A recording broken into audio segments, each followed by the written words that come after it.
Je m'appelle Alain Bontarelli, j'expose en ce moment au CAC d'Istres, le Centre d'art intercommunal. Je suis Frédéric Pédron, responsable du musée des arts asiatiques de la ville de Toulon. Et donc là, je suis ici avec vous pour vous présenter l'exposition Affinités primitives qui se déroule au Centre d'art contemporain métropolitain d'Istres, sur une exposition présentant un dialogue, mais surtout présentant avant tout les œuvres d'Alain Bontarelli, artiste et ami de longue date, quelques pièces du musée des arts asiatiques qui viennent dialoguer avec différentes notions propres au travail d'Alain, mais également aux traditions, on va dire, artistiques, esthétiques, artisanales, asiatiques, mais pas seulement, j'ai envie de dire. Dans le propos, en tout cas, que tient Alain par rapport à son attachement au travail manuel. Le projet, il est venu forcément de Alain, mais également d'Istres, du Centre d'art, par Catherine Soria en particulier, mais également par toute l'équipe ensuite, qui nous a accueillis et qui nous a permis vraiment de monter ce projet.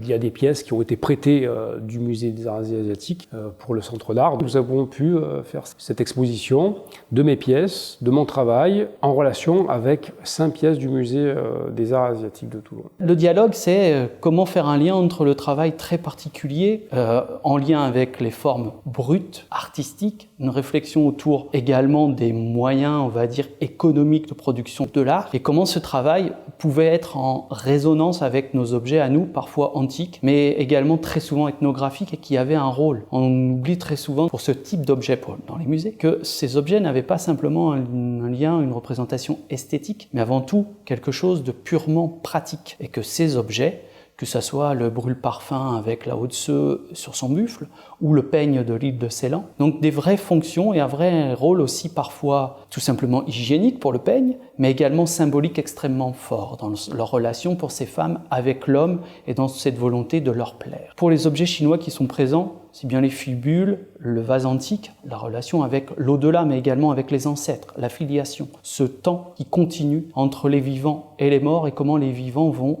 honorer ces morts. Alors ce sont des vases d'offrande, ce vase en particulier pour des céréales, mais qui permettaient de faire ce lien. L'avantage de l'art finalement, c'est que les choses sont toujours diamétralement opposées, mais on s'aperçoit qu'avec l'art contemporain et des pièces antiques, finalement on parle toujours d'art et fusionné. Et ça c'est la magie finalement de l'art tout court. Donc c'est vraiment aussi une offrande et le plaisir d'offrir et de partager. J'ai un travail qui est lié sur des modes rudimentaires, sur l'économie de moyens. Je travaille avec du métal, avec du fer à béton aussi. Alors le fer à béton, c'est un médium très étrange que j'ai découvert quand j'étais manœuvre il y a plusieurs années. Et cette matière est revenue à moi et je m'en suis plus jamais séparé. C'est-à-dire que le fer à béton me permet tout à la fois de dessiner et de produire des sculptures. Et donc c'est le passage constant entre le dessin et la sculpture qui me permet de m'exprimer sur des choses simples finalement, mais avec une acuité sur le monde qui m'entoure. C'est-à-dire que je regarde aussi bien les femmes que les hommes, un regard sociologique sur les mœurs des uns et des autres, et ça me permet, sur des modes rudimentaires, de m'exprimer et de faire un travail. Et c'est pour ça que ce rapport au féminin, puisque les femmes sont l'égale des hommes, j'ai fait tout un travail au niveau du corps aussi. Donc c'est les personnages en marche, donc ce sont des résilles, des jambes, ce sont la série des tondis, des formes assemblées accumulées qui nous renvoient à des rosaces, comme des rouages crantés. Quand on y regarde de plus près, il y a des formes érotiques qui s'y dégagent. La série aussi des dents de la mer, des formes structurées assemblées qui nous renvoient aussi à des bouches. Des mains aussi, beaucoup de mains aussi, parce que le rapport à la main, le rapport à l'outil, l'éloge de la main, comme le dirait Henri Faucillon, voilà, c'est une chose aussi importante, puisque je suis aussi originaire de mes ancêtres, grands-pères et pères sont à la fois paysans et ouvriers, donc il y a ce rapport aussi à la terre et à l'outil qui est très important. Et donc ce lien a toujours été constant, c'est comment valoriser, comment exploiter, comment intégrer ces objets d'art et comment développer l'imaginaire des plus jeunes, mais également des visiteurs. Et je crois que c'est le propos qui tenait aussi à présenter pour son exposition à Istres. On a un rapport à l'objet, comment il est façonné, comment un artisan qui est le père de cet objet l'a vendu pour quelqu'un qui va l'utiliser au quotidien, et puis aussi quelqu'un qui va le collectionner à un moment, parce que c'est un objet historique, parce que c'est un objet esthétiquement parlant remarquable, et surtout comment cet objet un jour est passé de la sphère privée à la sphère publique. Et c'est le cas pour cette collection, en tout cas à Toulon, du musée des arts asiatiques, parce que cette collection, elle est basée très majoritairement sur la notion de legs ou de don et très peu d'achat. Donc les objets que nous avons prêtés au Centre d'art et qui viennent valoriser le travail d'Alain, c'est tout simplement des objets qui nous ont été donnés, confiés. Et donc, il y a une filiation là aussi entre l'artisan, l'utilisateur, le collectionneur et puis nous, les professionnels des musées.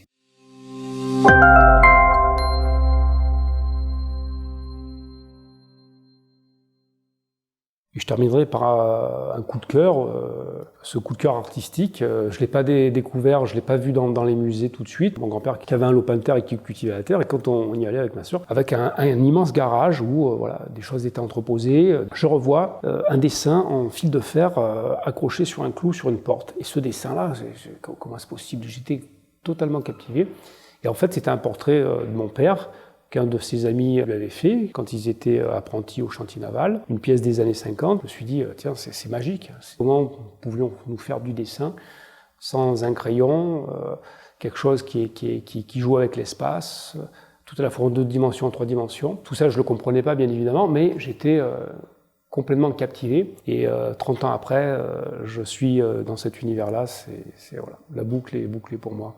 Mon coup de cœur, il serait plutôt musical parce que moi, je suis rentré dans la sphère culturelle et artistique très jeune par la musique, pas en tant que musicien, mais en tant qu'auditeur. Et donc, forcément, pour moi, ce qui a joué un rôle très important, c'est les musiques actuelles dans les années 80, 90. Donc, je n'aurais pas un coup de cœur musical en particulier, mais plutôt une posture d'artiste qui essayait de révolutionner quelque chose, un courant musical, une façon de faire la musique. Donc, ce qui m'intéresse, moi, c'est ça. C'est ce décalage entre peut-être un monde académique et un monde, on va dire, en mouvement, quelque chose qui se crée, mais souvent qui s'appuie quand même sur des choses académiques. Et puis cette collection, c'est un peu ça, c'est cette filiation.